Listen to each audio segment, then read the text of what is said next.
2월 첫째 주 교육부서 주일 예배 하나님 앞에 함께 드리겠습니다. 우리 예배합니다. 찬양하겠습니다.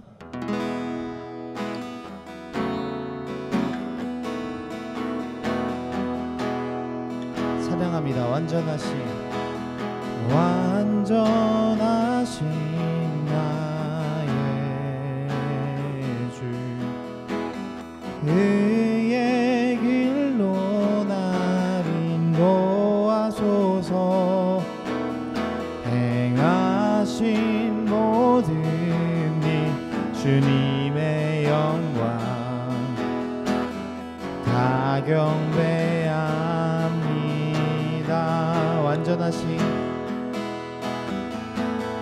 완전하신 나의 주, 그의 길로 날 인도하소서. 행하신 모든 일 주님의 영광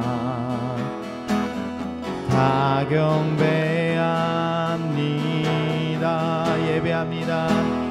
예배합니다.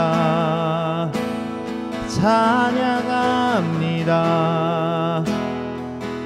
주님만 날 다스리소서. 예배합니다. 찬양합니다.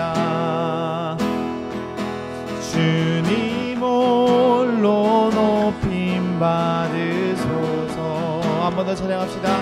완전하신 나의 주, 그의 길로 날 인도하소서. 행하신 모든 일 주님의 영광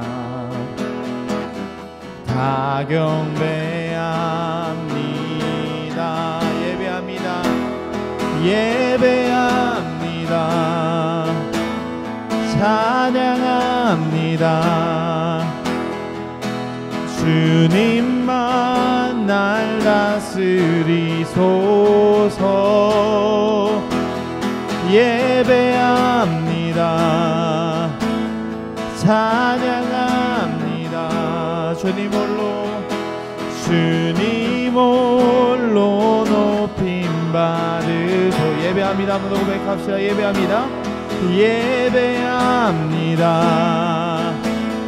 찬양합니다. 주님만 날 다스리소서.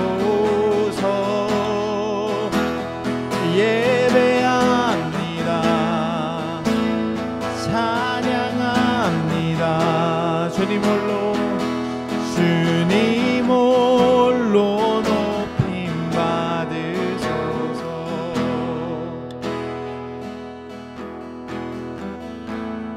이 시간 같이 기도하기 소망합니다. 주님, 이 시간 기도할 때 완전하신 하나님, 우리가 주님 앞에 나아가기에 한없이 부족하지만 주님의 그 완전하심을 힘입어 주님의 그 완전하신 사랑을 의지하며 이 시간 예배로 나아갑니다. 주님, 우리 또한 주님처럼 주님의 형상을 닮아 주님 뜻대로 살아갈 수 있도록 주님 이 시간 함께 하여 주시옵소서. 우리 이런 기도 제목으로 함께 기도하겠습니다. 사랑의 주님 아버지, 감사합니다. 완전하신 나의 하나님, 아버지, 이 시간 그 하나님을 찬양하고 예배하기를 원합니다. 주여, 우리의 모습이 주님 앞에 나아가기 한없이 부족하지만 주님의 그 완전하심과 주님의 그 완전하신 사랑을 힘입고 의지하며 나아갈 때 주여, 우리가 정말 신령과 심정으로 마음을 다하고 힘을 다하고 뜻을 다하며 나아갈 수 있도록 함께하여 주시옵소서. 아버지, 이 시간 이 예배가 주님 우리의 그런 신앙 고백이 되게 하시고 아버지, 우리의 회개의 시간이 되게 하시고 주님을 다시 경험하는 놀라운 회복의 시간이 될 수 있도록 함께하여 주시옵소서.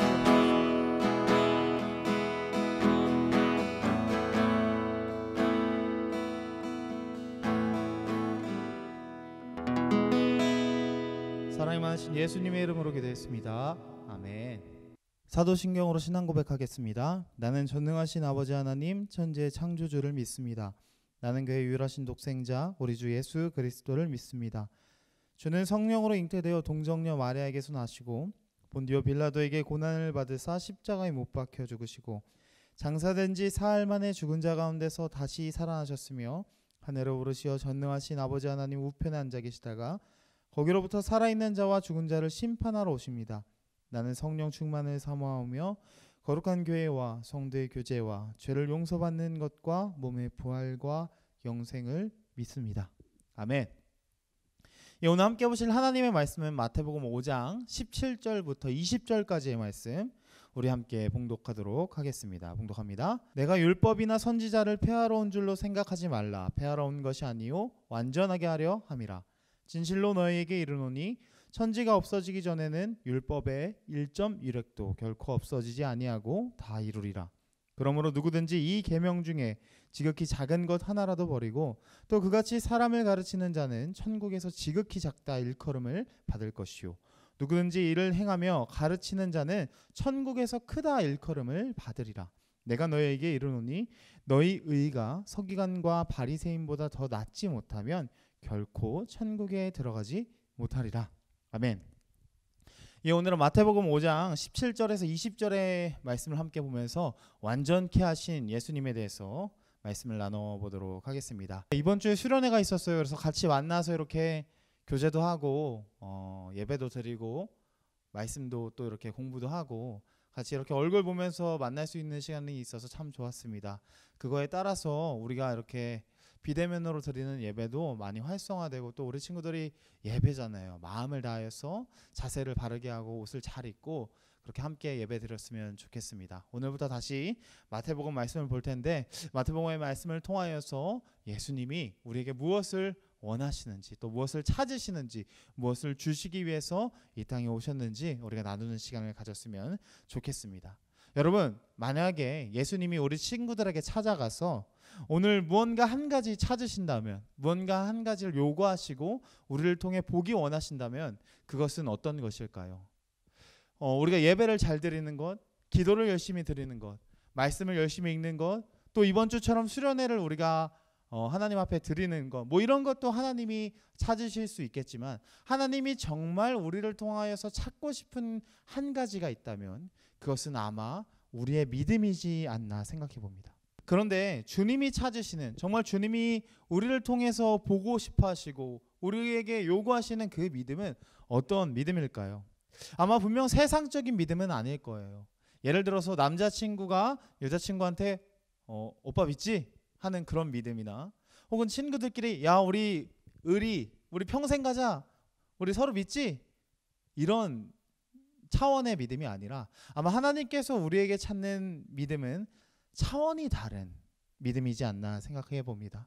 그런 믿음에 대해서 에베소서 2장 8절은 이렇게 말하고 있어요.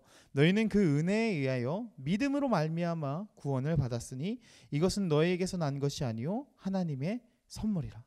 하나님이 우리에게 찾으시는 믿음은 우리에게 구원도 주고 우리에게 하나님의 선물을 알게 합니다.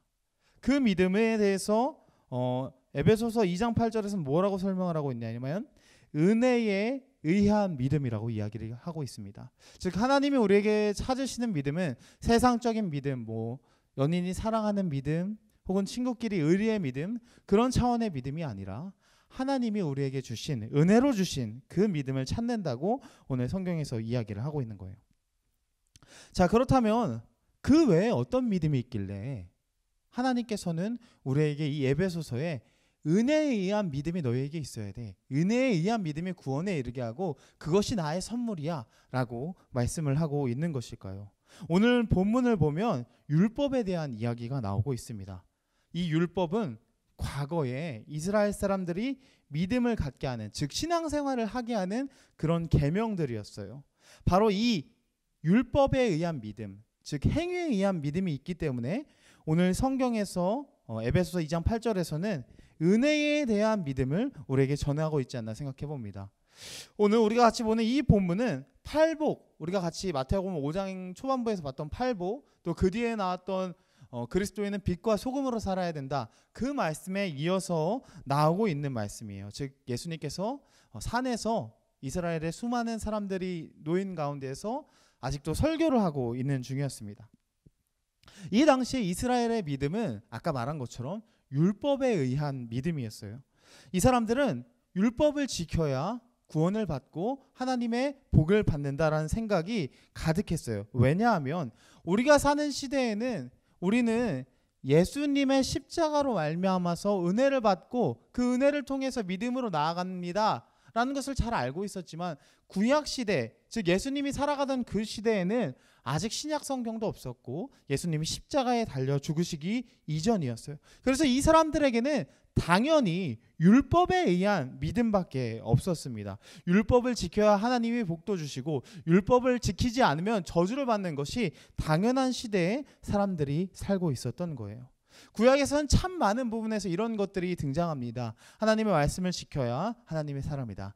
넌 내 백성이 되고 난 너희의 하나님이 될 테니까 너희는 나의 계명을 지켜라. 나의 계명을 따라라. 이런 말씀들이 참 많이 등장하고 있어요. 그런데 어떻습니까? 여러분 구약을 본 친구들은 알겠지만 이스라엘 백성들이 하나님의 이 율법을 행위에 의한 믿음을 잘 했나요? 아니요. 그러지 못했었습니다. 그렇기 때문에 어떤 사람들은 이 율법 지키는 걸 포기하고 심지어 하나님에 대한 믿음도 포기하고 그렇게 살아가던 사람들이 있었어요. 왜 그랬냐면 그 당시에 이스라엘 사람들이 지켜야 했던 율법은 우리가 잘 알고 있는 얼마 전에 봤던 10계명, 지난주와 지지난주에 봤죠. 10계명 1, 2 10가지의 계명을 포함해서 모세오경에 등장하는 총 613개의 계명이 있어요. 엄청 많죠. 또 거기에다가 부수적으로 시대가 지나면서 추가된 장로들이 막 추가한 그런 계명들도 있었어요. 그런 법을 다 지키면서 사는 게 쉽지가 않았습니다.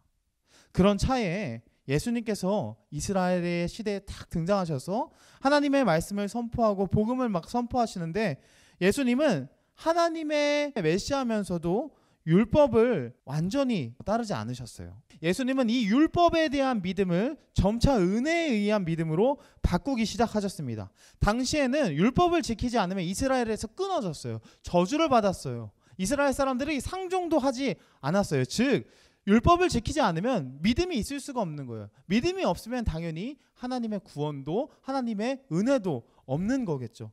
그런 시대에 예수님이 율법을 바꾸기 시작하는데 어떻게 바꾸시냐면 안식일을 거룩히 지켜라. 그러니까 안식일에는 어떤 일도 하지 말아야 하는데 그때 예수님이 어떻게 하셨어요? 병든 사람들을 고쳐주시고 예수님의 제자들은 밀이삭을 잘라먹기도 하였어요. 이것도 일이었어요. 또 어떤 일이 있었습니까? 부정한 사람에게 손대면 그 사람도 부정해지는데 예수님은 그런 부정한 사람들에게 손을 대시면서 그들의 병을 고쳐주셨어요. 여러분 예수님께서 오시면서 율법을 바꾸시는 거예요. 어떤 사람이 보기엔 율법을 파괴하는 것처럼 보이기도 했을 거예요. 그래서 사람들은 예수님의 행위를 보면서 이런 생각을 했습니다. 아, 율법은 중요한 게 아닌가 보다. 아, 율법은 지키지 않아도 되나 보다. 아, 예수님은 율법을 없애러 오신 거야. 그런 생각을 하던 차였어요. 그래서 정말 율법이 필요가 없는 것일까요? 하나님은 우리에게 은혜에 의한 믿음을 강조하지만 그렇다면 율법은 버려도 되고 포기해도 되고 우리에게 없어도 되는 것일까요? 아니요. 오늘 본문에서 예수님이 이렇게 말씀하시죠. 율법을 폐하러 온 것이 아니라 완전하게 하러 왔다. 1.1획도 없어지지 아니하고 다 이루겠다. 다 이루어진다. 이렇게 말씀을 하고 계신 것입니다. 예수님은 율법에 대해서 어떻게 하고 계세요? 중요한 것으로 우리에게 설명해 주고 계세요. 그 이유가 무엇일까요? 바로 율법이 우리가 은혜에 의한 믿음으로 가게 하는 길을 알려주기 때문이에요. 옛날에는 내비게이션이 없던 시대가 있었습니다. 전사님 어렸을 때에도 내비게이션이 없어서 아버지가 이렇게 운전하고 가시면 지도를 보거나 사람들에게 길을 물어서 갔던 그런 경험이 있어요. 그런 기억이 있어요. 근데 요즘 시대는 어때요, 여러분? 핸드폰도 그렇고 자동차에도 그렇고 내비게이션이 꼭 있어요. 그래서 언제든지 내비게이션만 딱 켜서 자기가 원하는 목적지만 탁 치면 가장 빠르고 안전한 길로 쉽게 갈 수 있게 해줍니다. 마찬가지로 이 율법은 우리가 은혜로 인한 믿음으로 가는 그 길을 알려주는 내비게이션과 같은 그런 역할을 하는 거예요. 어떻게 그런 역할을 하냐고요? 우리가 성경을 보면 율법을 통해서 우리가 죄인이라는 것을 깨닫는데요. 로마서에 보면 바울이 우리에게 그렇게 이야기를 해주고 있어요. 여러분, 이 율법은 우리를 진단하게 해줘요. 어떻게 진단을 해주냐면 내가 어떤 상태인지 어떤 상황인지 하나님과의 나의 관계가 어떤지 알게 하는 것이 바로 이 율법이란 거예요. 로마서 말씀을 보면 우리 모두가 죄인이고 의인이 아무도 없기 때문에 율법의 요구를 지킬 수 없다고 합니다. 이게 우리의 현 상태예요. 우리를 진단해줘요. 우리가 병에 걸렸을 때 병원에 가서 진찰을 받잖아요. 청진기를 이렇게 대봐요. 어디가 아프죠? 막 하면서 청진기를 이곳저곳 대보면서 몸의 문제점을 막 찾아봅니다. 그래도 발견을 못하면 뭐 CT도 찍고 MRI도 찍고 막 그렇게 해요. 그렇게 해서 결과가 딱 나오면 아, 이런 병에 걸리셨네요. 이런 치료를 받아야겠네요. 이렇게 말을 해줍니다. 여기까지가 진단이에요. 여기까지 진단하는 사람들의 역할이에요. 율법도 마찬가지예요. 우리가 죄인이라는 것을 깨닫게 하고 우리가 하나님 앞에 나갈 수 없다는 것을 깨닫게 하는 것이 바로 율법이라는 것입니다. 하나님께서 우리에게 사랑하라고 하셨어요. 우리 사랑합니까? 잘 그러지 못하는 것 같아요. 하나님 우리에게 거짓말하지 말라고 하셨어요. 우리 거짓말 많이 하잖아요. 또 도둑질하지 말랬어요. 도둑질? 뭐 안 할 수도 있지만 마음으로 얼마나 많이 우리가 도둑질을 합니까? 여러분 그 외에도 수많은 말씀들을 우리가 지켜야 되는데 하나님의 백성이란 마땅히 따라야 되는데 우리가 그것을 지키는데 힘에 부쳐요. 우리의 힘으로 그것을 할 수 없다는 것이 바로 우리의 상태예요. 율법을 통해서 우리가 그것을 알 수 있습니다. 자, 이 상태에 와야 우리가 어떤 치료를 받을지 알게 되는 거예요. 아까 우리가 의사가 진단을 한다고 했잖아요. 의사가 진단을 해주는 그 상태에서 이런 병이에요 하면 병이 다 낫나요? 그 순간에 이런 병이니까 나는 다 고쳐졌구나 그런가요? 아니에요. 수술도 해야 되고 약도 먹어야 되고 그에 따른 치료를 받아야 그 후에 나의 병이 진단이 바뀌어서 치료가 될 수 있는 거예요. 마찬가지로 율법이 우리가 죄인이라는 것을 깨닫게 했다면 우리의 상태가 어떤 상황인지 알게 했다면 이제는 그 율법으로 인한 믿음이 아니라 하나님이 은혜로 주시는 그 믿음을 깨닫고 알아야 우리가 진정한 구원을 얻을 수 있다는 것을 성경이 말해주고 있는 거예요. 그렇다면 여러분 은혜에 의한 믿음은 어떤 믿음입니까? 하나님의 계명을 다 지킬 수가 없던 우리를 예수님의 그 십자가 보혈로 깨끗하게 씻기는 거예요. 모든 사람이 죄를 범하기에 하나님의 영광에 이를 수가 없고 죄의 삭은 사망이기 때문에 모든 사람이 영원한 죽음을 피할 수가 없어요. 율법에 의하면 그래요. 그런데 단 한 가지 방법이 있어요. 영원한 생명을 얻는 길이 있는데 그 길이 바로 예수 그리스도의 십자가의 대속을 믿는 것이라는 거예요. 그 사실을 믿는 사람만이 율법이란 진단을 넘어서 하나님의 은혜의 그 믿음 아래 들어갈 수 있다는 거예요. 죄 없으신 예수님께서 우리 죄를 대신해서 십자가에 죽으셨어요. 그리고 사흘 만에 다시 부활하셨습니다. 누구든지 마음으로 그 사실을 믿고 입으로 시인하는 그 사람, 그 예수님의 죽으심을 통해서 하나님의 사랑을 깨닫는 사람만이 구원을 얻는다는 거예요. 그래서 우리는 율법을 통해서 행위를 통해서 얻는 그런 믿음이 아니라 예수 그리스도의 십자가 사랑으로 인한 은혜의 믿음, 그 믿음이 우리에게 있어야 된다는 거예요. 여러분 이 믿음이 있으십니까? 이 믿음이 있어야 우리가 구원을 얻을 수 있어요. 우리에게 이 믿음이 있길 간절히 소망합니다. 그런데 문제가 하나 더 있어요. 이 은혜를 알았다고 해서 이 지식에 대해서 알았다고 해서 예수님이 십자가에서 죽고 부활하셨다 그 사실에 대해서 안다고 해서 구원받은 것일까요? 그렇기 때문에 나는 마음대로 막 살아도 되는 것일까요? 아니에요. 그것에 대해서 오늘 말씀에서 이야기를 하는 거예요. 내가 그것들을 폐하러 온 것이 아니다. 율법을 없애러 온 것이 아니다. 너 막 살라고 내가 십자가 지는 거 아니야 라고 이 말씀에서 이야기하시는 거예요. 오늘 예수님께서 이 말씀을 하실 때 이스라엘 사람들은 율법은 필요 없나 봐. 율법 안 지켜도 되나 봐. 율법 중요한 게 아니었어. 그런 생각을 했어요. 그런데 예수님께서 20절에 뭐라고 말씀하시냐면 내가 너희에게 이르노니 너희 의가 서기관과 바리새인보다 더 낫지 못하면 결코 천국에 들어가지 못하리라. 또 바울은 로마서에서 은혜로 인한 믿음을 아는 사람들은 그리스도와 함께 죄에 대해서 죽었다고 이야기하고 있습니다. 구원을 얻기 위해 율법을 지키는 게 아니에요. 우리는 구원받았기 때문에 율법을 지키는 거예요. 율법을 통해서 믿음으로 나아가는 게 아니에요. 은혜로 믿음을 얻었기 때문에 율법을 지키는 거예요. 오늘 예수님께서 이 17절에서 20절에 이 이야기를 하고 계신 거예요. 너희 율법이 없어도 된다고? 너네 마음대로 살아도 된다고? 나의 십자가를 경험하고 안다고? 그것을 아는 사람은 예수님의 계명을 지키기 위해서 수고하고 애쓰고 노력하는 거예요. 여러분, 우리 모든 친구들은 은혜에 의한 믿음으로 구원을 받았기 때문에 하나님의 말씀을 지키고 전할 수 있게 되기를 간절히 소망합니다. 율법, 뭔가 내가 하나님한테 예배를 잘 드려야지, 기도를 열심히 해야지, 말씀을 잘 봐야지, 그래야 하나님이 날 이뻐해 주실 거야, 그래야 하나님이 날 구원해 주실 거야, 이런 믿음이 아니라 하나님이 아무런 대가 없이 하나님의 그 아들 예수 그리스도를 나에게 보내주셨고, 그분이 나의 죄를 대신해서 십자가에서 죽고 부활하셨어. 그 사실을 나는 믿어. 그렇기 때문에 나는 하나님이 나에게 주신 이 말씀, 이 성경을 지키기 위해서, 이 율법을 지키기 위해서, 이것을 전하기 위해서 수고하고 애써야겠어 라고 생각할 수 있는 성숙한 그런 그리스도인들이 다 되시길 주님의 이름으로 간절히 소망합니다. 기도하겠습니다. 사랑해 주님 아버지, 감사합니다.